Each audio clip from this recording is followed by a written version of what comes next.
Selamat pagi. Perkenalkan, saya Maura Madamayansari, NIM 19026120029. Saya merupakan dokter muda, anestesi minggu pertama. Hari ini saya akan melakukan presentasi mengenai manajemen perioperatif, yaitu manajemen intraoperatif. Jadi kemarin sebelumnya sudah saya jelaskan mengenai tentang preoperatif, dan sekarang saya akan menjelaskan dengan intraoperatif. Jadi, manajemen intraoperatif ini merupakan suatu proses perawatan manajemen perioperatif, mulai dari masuknya pasien ke ruang operasi, baik dalam persiapan tindakan anestesi, pelaksanaan anestesi dan operasi, hingga saat pasien akan keluar dari ruang operasi. Jadi di sini tujuannya adalah untuk memperoleh informasi sedini mungkin perihal adekuat atau tidaknya anestesia yang diberikan dan menilai respons tubuh pasien terhadap obat-obatan dan tindakan durante operasi. Di sini dokter harus bisa bertindak cepat dan tepat dalam mengatasi masalah-masalah yang muncul selama durante operasi. Jadi ada keluaran dari ASA tahun 2015 yang berjudul Standards for Basic Anesthetic Monitoring, di mana terbagi menjadi dua standar dari basic anesthesia monitoring itu, yaitu standar pertama yaitu petugas anestesi terkualifikasi harus tersedia di ruang operasi sepanjang pelaksanaan semua tindakan anestesia general, anestesia regional maupun perawatan anestesia yang termonitor. Lalu kemudian standar 2 yaitu sepanjang pelaksanaan anestesia, kondisi oksigenasi, ventilasi, sirkulasi, dan temperatur pasien harus dalam pengawasan secara kontinu. Nah, sekarang saya akan membahas tentang standar 2, yang dimana diminta untuk lebih mengawasi secara kontinu bagian oksigenasi, ventilasi, sirkulasi, dan temperatur. Pada oksigenasi, kenapa harus selalu dilakukan pengawasan? Di sini karena dalam oksigenasi itu merupakan sesuatu yang vital adanya pada tubuh pasien, dan itu akan terus-terusan berguna dan dalam sepanjang operasi tersebut, sehingga ada beberapa yang harus diperiksa, harus dimonitor, seperti konsentrasi oksigen, di mana konsentrasi oksigen ini dapat dimonitor dalam bentuk gas terinspirasi atau inspired gas dan oksigen yang ada di dalam darah, di mana kedua konsentrasi oksigen pada saat terinspirasi dan yang di dalam darah itu harus adekuat dan sebaiknya pada alat mesin anestesi itu dinyalakan notifikasi peringatan atau alarmnya, biar ketika konsentrasi rendah dia akan memberikan notifikasi. Untuk gas inspirasi ini dalam anestesia general, konsentrasi oksigen pada sistem napas pasien ini dibantu oleh mesin anestesi dan biasanya dapat diukur menggunakan oxygen analyzer.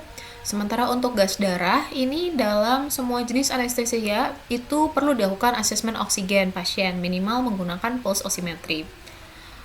Selanjutnya yaitu ventilasi. Untuk ventilasi itu dilakukan pemeriksaan atau pengawasan apakah ventilasi sudah adekuat pada seluruh jenis anestesia, dan bila dipasangkan ETT atau LMA, bagaimana, apakah sudah terkonfirmasi posisi pemasangannya, apakah sudah benar. Jadi pemeriksaan ventilasi ini monitoringnya dapat dinilai dengan cara kualitatif dan kuantitatif. Untuk nilai kualitatifnya ini dengan pergerakan dada dan adanya reservoir dari breathing bag, kemudian juga terdengar suara napas bilateral jika dilakukan auskultasi. Sementara untuk nilai kuantitatif dapat dilakukan dengan monitoring volume gas ekspirasi karbon dioksida, contohnya menggunakan alat kapnografi, kapnometri, maupun mass spektroskopi.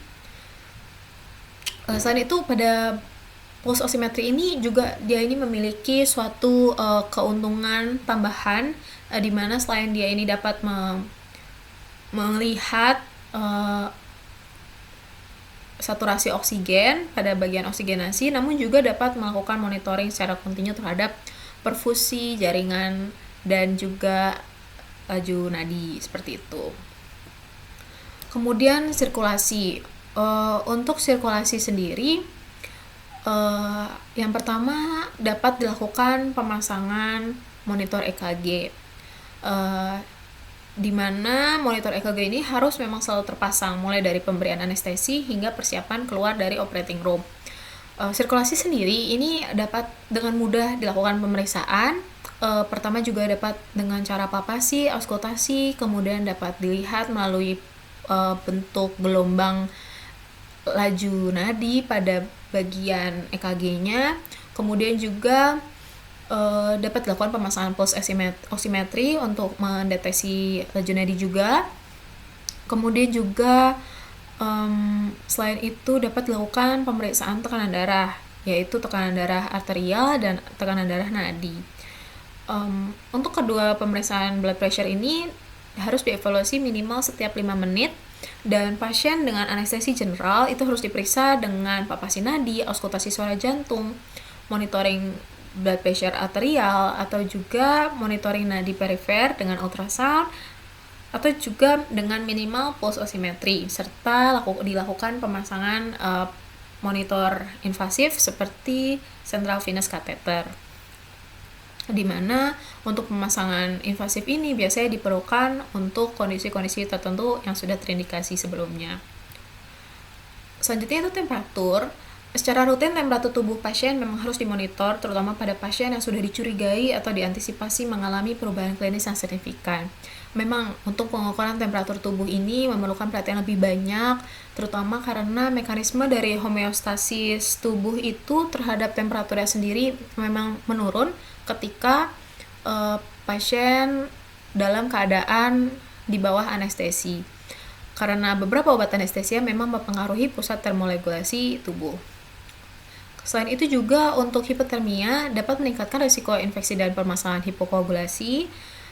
Biasanya orang-orang yang memiliki indikasi dan harus dicurigai dan diantisipasi mengenai monitoring temperaturnya, yaitu pasien pediatri dan juga pasien yang sedang menjalani operasi dalam durasi lama atau berjangka panjang. Seperti itu. Selanjutnya tadi sudah berdasarkan standar guideline dari ASA, selanjutnya yaitu ada surgical safety checklist dari World Health Organization. Jadi ini merupakan suatu standar keamanan pasien yang berupa checklist. Jadi pada saat ada 3 saat dilakukan pemeriksaan, yaitu pemeriksaan sebelum induksi anestesi, kemudian sebelum melakukan insisi kulit, dan kemudian sebelum pasien meninggalkan operating room. Untuk pemeriksaan sebelum induksi anestesi ini, paling tidak yang berada di ruangan yaitu perawat dan seorang anestetisnya. Jadi ada beberapa pertanyaan seperti apakah pasien sudah terkonfirmasi identitasnya, lalu lokasi operasi, prosedur operasi, dan apakah sudah mendapat konsen. Harus semua sudah di checklist, lalu kemudian juga harus diketahui alerginya, lalu apakah ada airway management, intinya semua yang terdapat pada manajemen preoperatif dilakukan checklist sekali lagi sebelum dilakukan induksi anestesinya. Kemudian untuk sebelum insisi kulit itu harus menyertai ahli bedahnya juga, di mana harus mengkonfirmasi apakah seluruh member tim surgical ini sudah mengetahui atau sudah menjelaskan identitas mereka masing-masing dan tugas-tugas mereka, dan juga untuk mengkonfirmasi insisinya apa, dan semua dari member tim bedah pada hari itu, pada saat itu harus memiliki satu kesamaan tujuan dan pemikirannya. Selanjutnya yaitu sebelum pasien meninggalkan operating room. Ini berarti menjelang post operatif, di mana di sini harus mencakup ketiga pihak tersebut, dan perawat nantinya yang akan mengkonfirmasi langsung apa nama prosedurnya, lalu juga waktu dari penyelesaian dari pelaksanaan pembedahannya, kemudian juga labeling dari spesimen-spesimen yang akan diambil dan yang sudah diambil, dan juga apa saja permasalahan peralatan yang ada selama operasi, selama durante. Kemudian dilanjutkan dengan pada Guidelines for Safe Surgery ini dari WHO 2009, di mana pertama yaitu dilakukan persiapan pemberian anestesi yang harus dilakukan reevaluasi pasien sesuai identitas, sudah dievaluasi preoperatif dan sudah dikonfirmasi seperti yang tadi pada checklistnya. Kemudian juga diperhatikan lagi, diawasi mesin anestesi apakah sudah termaintenance dan sudah terrepair, sudah diperbaiki. Dan sebenarnya maintenance dan repair ini harus dilakukan setiap kali operasi akan dilakukan. Dan juga peralatan untuk manajemen airways apakah sudah lengkap, dan itu dapat dilakukan pemeriksaan dengan menggunakan statics, dan juga perlengkapan alat-alat dan obat-obatan sesuai perencanaan apakah sudah lengkap juga, dan juga apakah peralatan monitoring untuk evaluasi kontinu nantinya sudah tersedia. Dalam guidelines itu juga disampaikan sebuah checklist lagi, di mana checklist ini merupakan suatu checklist intraoperatif persis sebelum dilakukan induksi, yaitu ada dua sisi, di mana yang pertama untuk memeriksa faktor risiko dari pasien seperti melihat status fisik asal pasien, lalu juga mengetahui bagaimana airway pasien dengan klasifikasi malampati, laringeal, dan lainnya. Juga apakah ada risiko aspirasi pada pasien, apakah ada riwayat alergi, kemudian investigasi abnormal pada bagian labnya bagaimana, dan juga apa medikasi-medikasi yang akan diberikan dan apa yang tidak boleh diberikan, lalu juga apakah ada komorbiditas pada pasien. Selain itu juga untuk sumber daya yang dicari sesuai dengan ABCDE, yaitu airway, breathing, suction, drugs and devices, dan emergency. Untuk airway itu dapat berupa masker, lalu juga alat jalan napasnya seperti ETT, laryngeal mask airway, lalu juga laryngoscope, dan selang-selang, dan juga buji dan stylet untuk penyokong selama airway. Kemudian juga breathing untuk dilakukan pemeriksaan apakah pada mesin anestesi sudah lengkap keadaannya, sudah terisi, lalu juga sudah terperiksa, sudah termonitor. Lalu juga untuk suction, apakah sudah tersedia suction sistemnya, dan juga untuk drugs and devices seperti peralatan-peralatan yang diperlukan untuk misalnya memvaporisasi obat yang harus melalui mesin anestesinya, jadi harus diperiksa vaporizernya dan juga sirkuit-sirkuit pada mesin anestesi. Kemudian apakah darah dan cairan sudah tersedia, jadi tinggal ambil nantinya, dan juga apakah monitor untuk alarm dan peringatan notifikasi sudah dinyalakan semua, dan juga humidifier, warmers, dan termometer untuk penanganan suhu pasien. Kemudian emergency itu berupa apakah sudah terdapat asisten nantinya, dan juga bagaimana kesediaan adrenalin, susametonium, self-inflating bag, dan juga tilting table. Nah, ini lebih jelasnya ini yaitu gambarnya, ada mesin anestesinya dengan berbagai macam alat-alatnya, yaitu ada ventilator, vaporizer, dan juga katup-katup APL, scavenging system, soda lime, corrugated tube, bellow, dan flow motornya. Kemudian itu merupakan face mask yang nanti digunakan biasanya untuk induksi dan lainnya. Nah, itu face mask untuk anak-anak. Kemudian ini merupakan endotracheal tube. Kemudian itu adalah laryngeal mask airway. Dan kemudian ada buji dan stylet untuk membantu penyokong dalam pemasangan intubasi. Kemudian juga ada self-inflating bag atau ambu bag. Dan ada laryngoscope direct yang dengan dipasangkan blade Macintosh. Kemudian ada suction system, suplai darah, suplai cairan plasma. Lalu juga ada monitor untuk melakukan pemeriksaan, monitoring pasien selama operasi. Kemudian persiapan emergensi berupa adrenalin, succinylcholine atau susametonium, dan lainnya. Kemudian untuk selanjutnya ada catatan lagi yang harus diisi oleh seorang anestesiologis. Jadi catatan ini beda dengan yang sebelumnya, yaitu catatan intraoperatif, di mana catatan ini mencakup berbagai jenis dari preoperatif sampai intraoperatif. Fungsinya sendiri untuk mendokumentasikan hasil monitoring intraoperatif, kemudian juga dapat dijadikan sebagai referensi catatan anestesia pasien tersebut di masa depan karena menjadi suatu rekaman medisnya dan menjadi sumber data dengan quality assurance yang terjamin.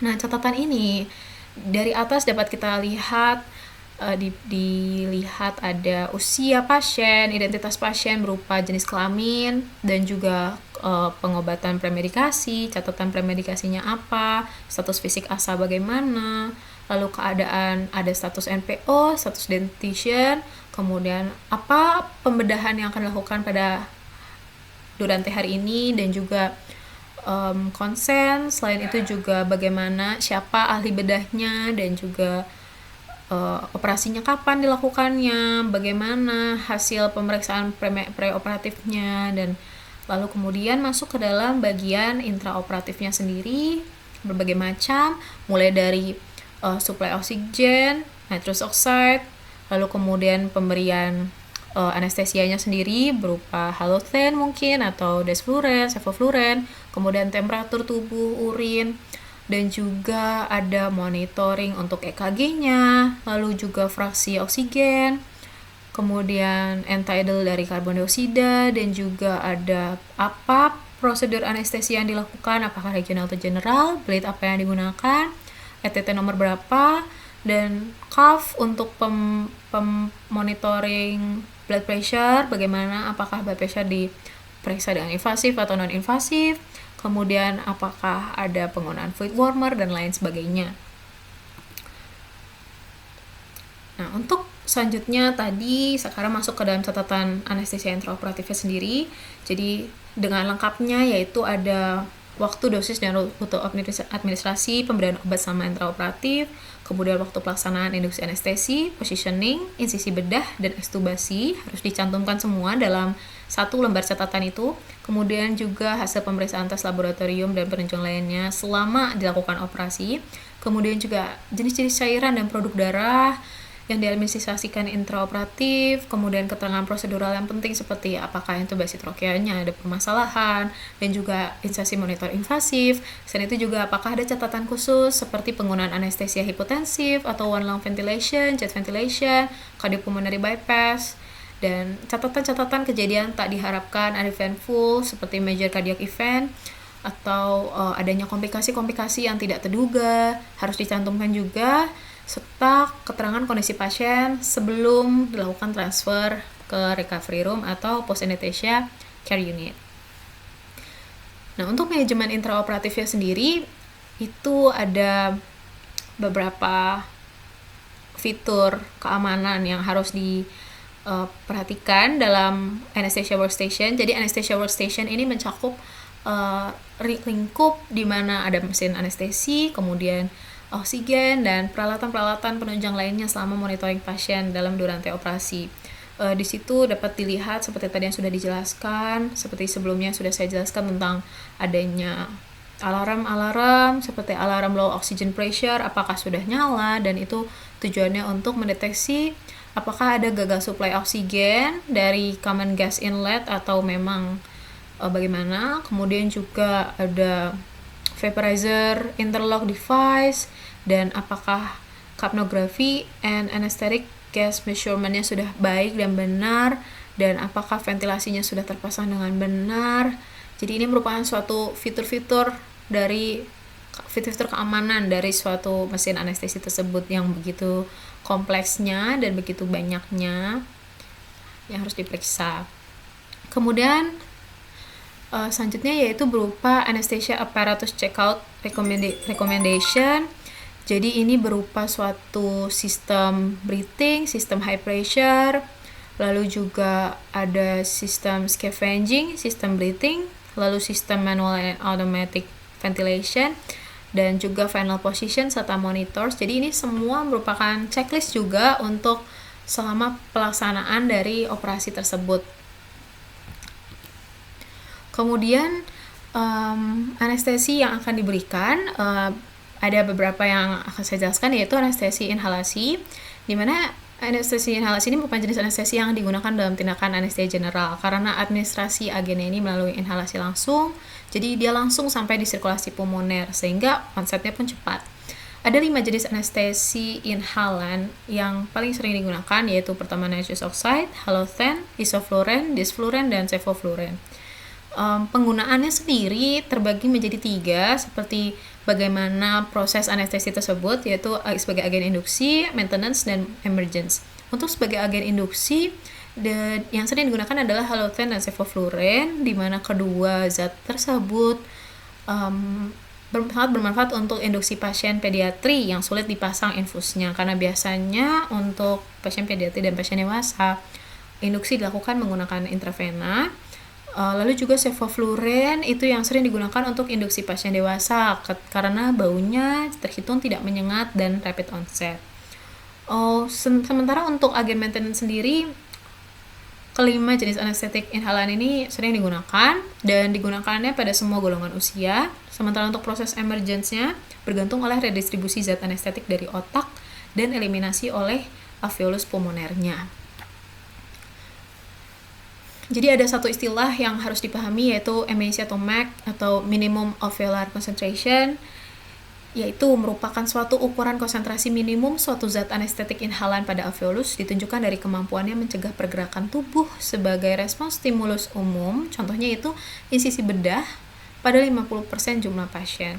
Jadi bagaimana MAC ini merupakan konsentrasi minimum zat tersebut di dalam alveolar tubuh pasien, dan MAC ini menyerupai tekanan parsial otak sehingga MAC ini dapat dibandingkan dengan potensi masing-masing agennya. Semakin banyak uptake agen anestesia, semakin besar perbedaan konsentrasi anestesia di alveolar dengan konsentrasi anestesia yang terinspirasi, artinya semakin lambat proses induksi. Jadi bagaimana obat itu cepat uptake-nya itu harus tetap tersimpan di dalam alveolar seperti itu. Jadi semakin MAC-nya tinggi, semakin seharusnya semakin cepat proses induksinya, tapi karena pada alveolar tidak, jadi uptake-nya banyak ke vaskular dan lama untuk sampai di otak, sampai di targetnya, dan itu disebut sebagai lambat proses induksinya. Lalu untuk faktor yang mempengaruhi kecepatan induksi dan uptake ini terbagi menjadi 3, yaitu solubilitas zat di darah, aliran darah alveolar, dan perbedaan tekanan parsial gas di alveolar dan gas di darah vena. Dimana faktor yang mempercepat induksi juga disebutkan merupakan faktor-faktor yang juga mempercepat pemulihan. Nah, ini beberapa properti farmakologi dan farmakokinetik dari agen inhalasi anestesi, yaitu dapat dilihat dari MAC-nya, paling tinggi ada di desfluren, dan blood gas partition coefficient. Jadi ini menandakan tingkat solubilitasnya di darah, gasnya itu. Jadi semakin dia soluble dengan darah, semakin dia lama sampai di target otaknya karena ke bawah sama darahnya. Kemudian untuk brain blood partition coefficient-nya itu semakin besar, brain blood partition coefficient semakin besar solubilitas otaknya, dan di sini didapatkan yang paling besar ada enfluran. Terus kemudian muscle blood partition coefficient, fat blood partition coefficient, metabolisme, molecular weight, dan liquid density-nya. Lalu juga ada bagaimana farmakologi anestesi tersebut secara klinis mempengaruhi fisiologis tubuh pasien. Ya, dapat dilihat dari kardiovaskular seperti tekanan darahnya apakah meningkat atau menurun, atau apakah ada perubahan heart rate, perubahan systemic vascular resistance, dan juga cardiac outputnya bagaimana setelah diberikan anestesi inhalan tersebut. Dan itu juga diperiksa di bagian respirasinya. Lalu juga ada tekanan pressure di karbon dioksidanya, juga untuk cerebral blood flow-nya, neuromuskular, dan renal blood flow itu akan terpengaruh juga oleh anestesi inhalasi tertentu. Nah, untuk intravenous anesthetic sendiri, biasanya anestesi intravena ini merupakan jenis anestesi yang digunakan dalam tindakan sedasi preoperatif dan induksi karena mayoritas bentukannya bersifat hipnosis. Jadi ada 5 jenis anestesi intravena tersering, yaitu barbiturat, benzodiazepin, ketamin, etomidate, dan propofol. Untuk barbiturat yang paling sering dan paling mudah digunakan yaitu tiopenta dan tiamilal, di mana mereka ini memiliki target reticular activating system di otak, dan karena masuk ke dalam darah berupa intravena, jadi rapid onset of brain uptake dan potensinya tinggi karena brain blood koefisiennya berarti tinggi. Lalu untuk benzodiazepin, umumnya diazepam, midazolam, dan lorazepam. Benzodiazepin ini memiliki target GABA dengan preparat IV-nya ini namun mengandung propilen glikol sehingga akan terasa iritasi pada vena dan terasanya nyeri ketika dilakukan penyuntikan. Kemudian untuk ketamin memiliki target relay system di talamus. Seperti yang kita tahu, kalau relay system talamus itu yang mengantarkan pesan dari sensori ke atas, dan biasanya ketamin ini dikombinasikan dengan agen lain. Namun kondisinya nanti klinisnya pasien akan terlihat sadar, namun tidak merasakan sensori sama sekali. Lalu untuk etomidat itu targetnya adalah reticular activating system dan GABA inhibitor, sifatnya juga iritatif seperti benzodiazepin, dan kemudian ada propofol juga berikatan dengan banyak reseptor, iritatif, multifungsi, rapid onset, dan namun dapat menyebabkan depresi napas yang hebat. Nah, ini ada beberapa tabel penggunaan dosis dari benzodiazepin, barbiturat, dan ketamin, etomidat, dan propofol. Jadi dapat dilihat rute-rutenya bermacam-macam, ada yang lewat intravena, lewat oral, lewat intramuskular, dan rektal pun ada. Namun digunakan ada yang saat induksi, sedasi, dan premedikasi, dan lain sebagainya. Untuk monitoringnya ini yang dilakukan adalah karena status pasien ini intraoperatif dapat berubah drastis hanya dalam waktu singkat, jadi pelaksanaan monitoring ini merupakan pelaksanaan yang paling vital, dan jika pelaksanaan tindakan dalam setting lingkungan berbahaya atau hazardous, misalnya tindakan radiasi, itu dokter harus berjaga-jaga terlebih. Nah, pertama kita masuk ke kedalaman anestesia, di mana di sini terbagi menjadi dua, yaitu ringan dan dalam. Anestesia yang ringan akan menyebabkan respons menyerupai respons fight or flight tubuh kita, di mana ketika nanti biasanya saat pasien diinsisi takarannya itu, jadi nanti pasien akan tetap bisa mengeluarkan air mata, lalu denyut nadinya meningkat, lalu berkeringat, tekanan darah naik, dan juga ototnya pun juga dapat kontraksi. Kemudian untuk anestesi yang dalam, anestesi ini akan menyebabkan respons yang menyerupai rest and digest saat pasien diinsisi, jadi berupa pupil dilatasi, bradikardi, hipoventilasi, hipotensi, dan juga otot-ototnya mengalami relaksasi. Selanjutnya yaitu pada anestesinya ini dapat dilakukan pemeriksaan kedalaman anestesinya dengan cara stimulasi menggunakan alat neuromuskular test. Jadi dilihat hasil twitching dari alatnya itu, dan ini merupakan stimulasi untuk mengetahui kontraksi-kontraksinya dan apakah otot-ototnya menegang atau tidak, seperti itu. Kemudian brain, yaitu target obat. Brain ini merupakan target obat anestesi.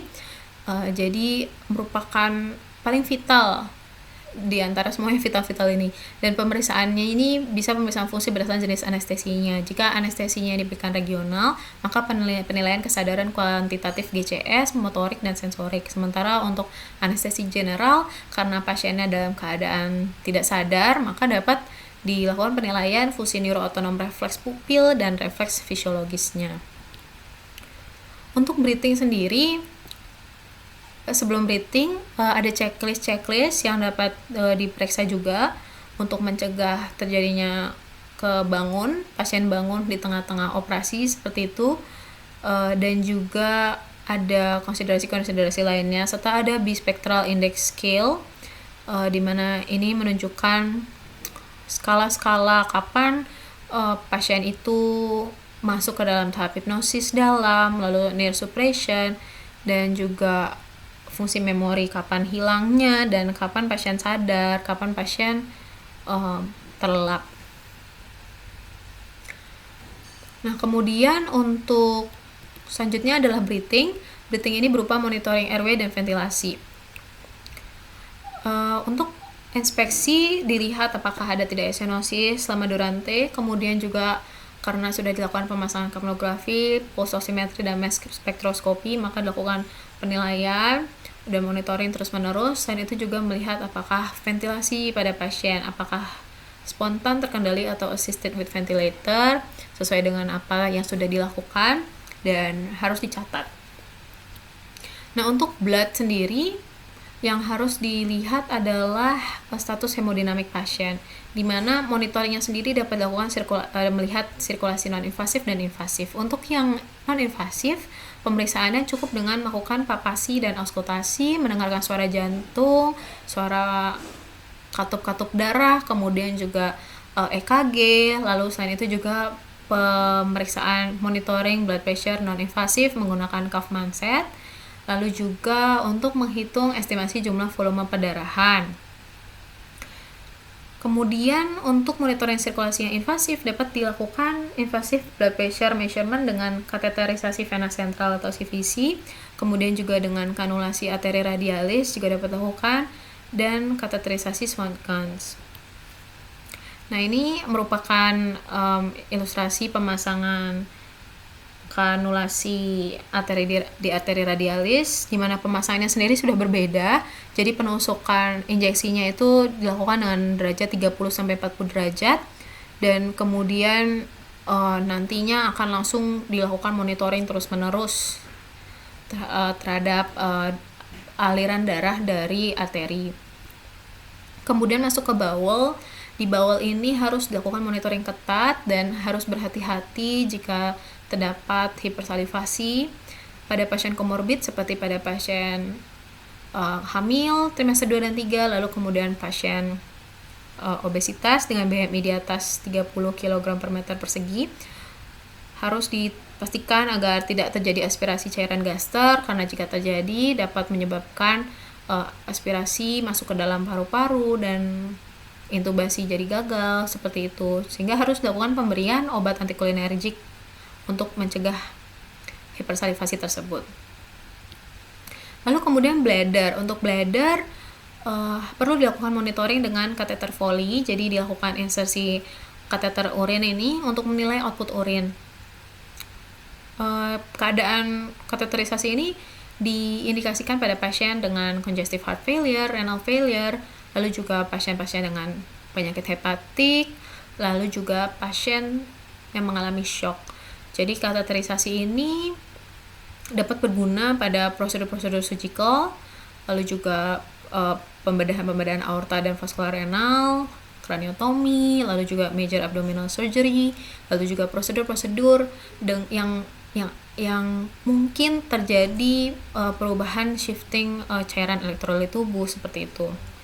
Dan itu harus dilakukan monitoring terus-menerus, terutama pada operasi yang berdurasi lama.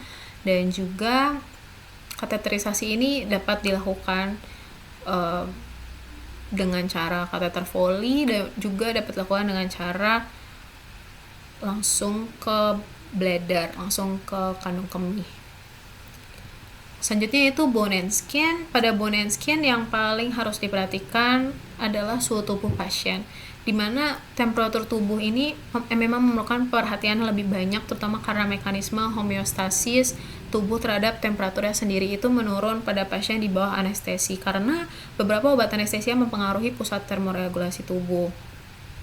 Nah, untuk suhu tubuh ini, jadi ada beberapa pengukuran temperatur pada intraoperatif itu dapat dilakukan di berbagai tempat. Bisa dilakukan pengukuran di membran timpani, di telinga, bisa di nasofaring, esofagus, di bladder, di rektum, dan di kulit.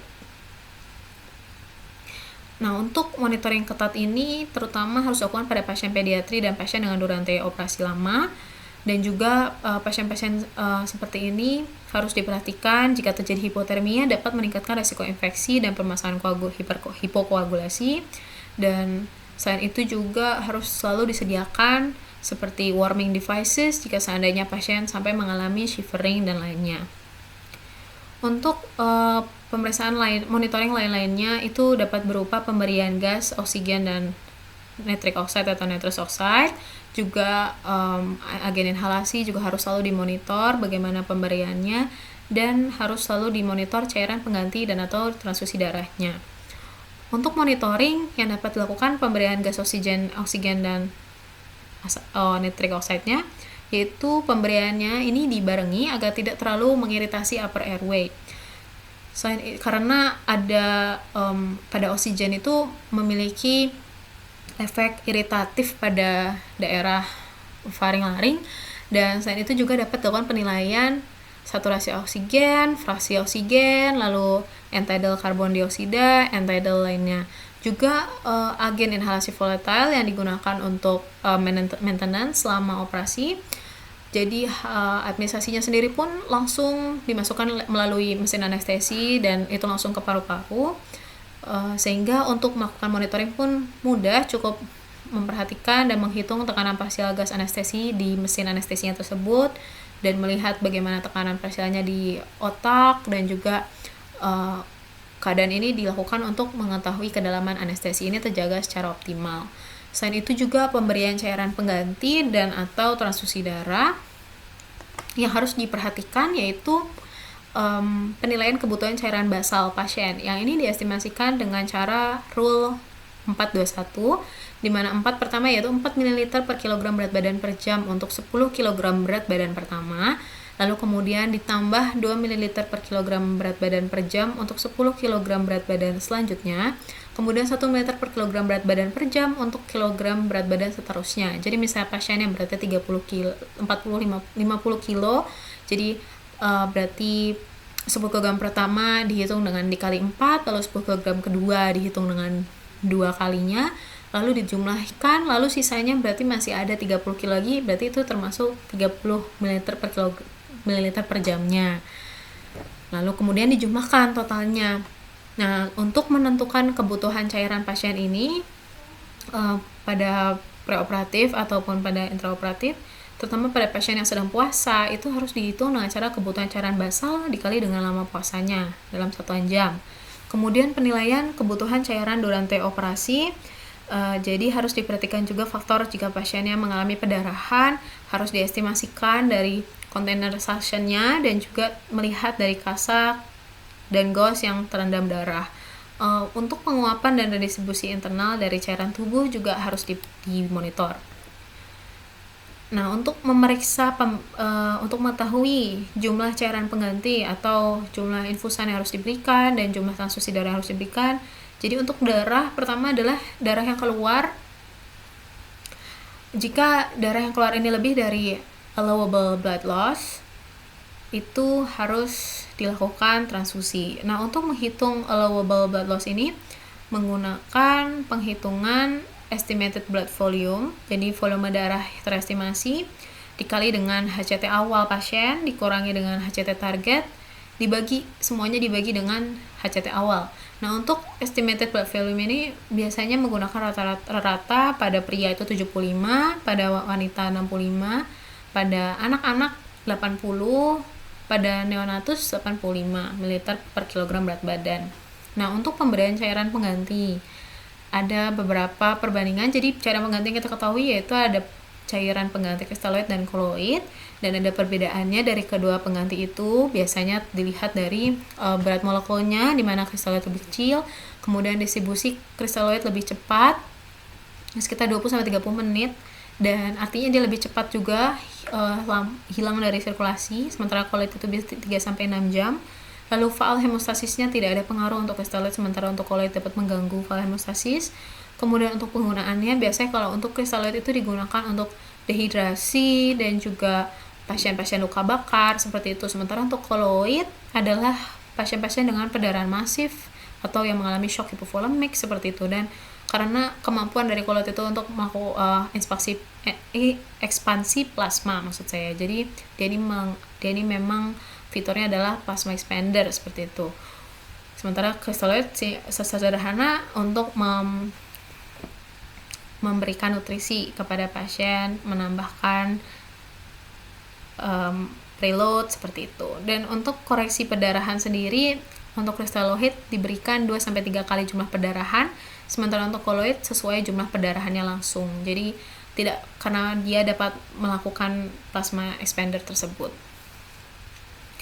Nah, untuk selanjutnya untuk tahap eliminasi dan recovery dari anestesi. Jadi ada proses pemulihan, di mana proses pemulihan ini berbeda caranya untuk anestesia inhalan dengan cara menghentikan aliran gas atau uap obat, sementara untuk anestesi intravena dengan cara menghabiskan atau menghentikan infusan atau bolus obat terakhir.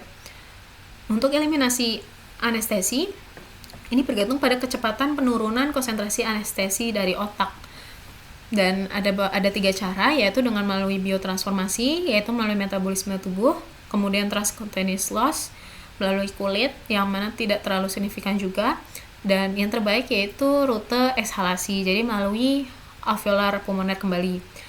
Dan di sini faktor-faktor yang mempercepat durasi induksi itu juga merupakan faktor-faktor yang mempercepat durasi eliminasi, seperti faktor eliminasi rebreathing, kemudian oksigen baru yang diberikan aliran baru, lalu ada penggunaan circuit volume low anesthetic, low absorption by the anesthetic circuit, terus juga melihat dari tingkatan aliran darah cerebral serta peningkatan ventilasinya bagaimana. Khususnya untuk nitrous oxide, di mana eliminasinya ini sangat cepat dan dia ini dapat menyebabkan terjadi dilusi oksigen dan karbon dioksida sehingga dapat menyebabkan terjadi hipoksia difus.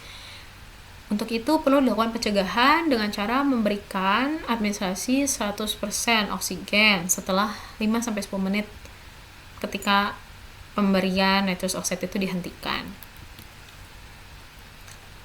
Nah, selanjutnya adalah ada beberapa hal yang perlu diawasi lagi sama intraoperasi. Jadi pada pasien-pasien kita harus selalu mengekspektasikan sesuatu yang terburuk dan harus mempersiapkan yang terburuk, skenario terburuk. Jadi harus menyediakan alat-alat emergensi dan medikasi emergensi seperti yang sudah dituliskan pada checklist sebelum-sebelumnya, untuk hati-hati jika sampai terjadi trauma, eklamsia, atau cardiac arrest, dan juga ada hipotermia malignan, di mana ada beberapa alat yang dapat digunakan, yaitu ada warming devices jika pasien mengalami hipotermi, juga intravenous fluid warmer, serta special padding yang digunakan untuk menyokong pasien selama operasi. Juga ada self-inflating breathing bag seperti ambu bag yang diperlukan jika tiba-tiba dalam kasus ada gagal gas flow pada mesin anestesi, dan juga untuk unit perawatan anak-anak harusnya selalu disediakan peralatan-peralatan pediatrik khusus seperti X-ray khusus anak-anak dan juga fasilitas ultrasound. Nah, untuk eliminasi dari anestesi sendiri, yang paling utama adalah pemberian oksigenasi 100%, dimana dari oksigenasi ini harus dipertahankan terlebih dahulu jalan napas tetap pasien itu harus tetap paten, karena pasien masih belum kembali kesadarannya dan harus dijaga agar jalan napasnya tetap paten. Dan kemudian bila menggunakan obat pelumpuh otot dan opium, diberikan obat penawar dan monitoringnya secara kontinu, seperti pemberian lawan dari antikolinergik, lalu juga penawar dari opium seperti Noxalon. Kemudian juga untuk ekstubasinya harus dilakukan ketika pasien sudah sadar dan alert, sehingga dipastikan pasien dapat bernapas dengan usahanya sendiri. Selain itu juga persiapan transfer pasien ke ruang pemulihan. Ya, sekian penjelasan dari manajemen intraoperatif pemeriksaan perioperatif medicine. Terima kasih.